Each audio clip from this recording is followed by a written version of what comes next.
Welcome. In this video I will show you how to pair a Bluetooth device to your DELL Latitude 7410 laptop. First of all, open the control center on your device by clicking these three icons. Then make sure that your Bluetooth is enabled. It's enabled when it's turned the blue color. Click the arrow icon next to your Bluetooth to see the list of available devices. And now to make your Bluetooth device available, you have to put it into pairing mode.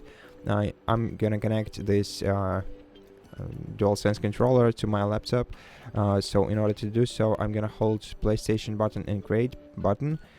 And of course, it's not a universal way to put your device into pairing mode, but generally speaking,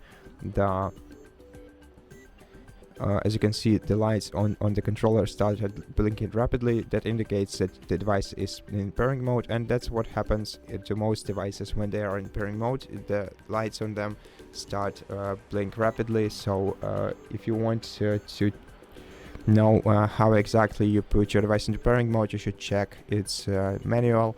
But basically, once you do that, your device will appear on the list and you'll be able to click on it to connect to it. And from now on, you can use your start using your Bluetooth device. And if you want to disconnect from it, or if you want to unpair it, you have to click more Bluetooth settings right here and tap three-dot icon next to your device and select remove device. And this will remove your device from your Bluetooth devices list. And so that's how you do it. Thank you for watching this video. If you liked it, please consider subscribing to our channel, leave us a like and a comment below, and I'll see you in the next one.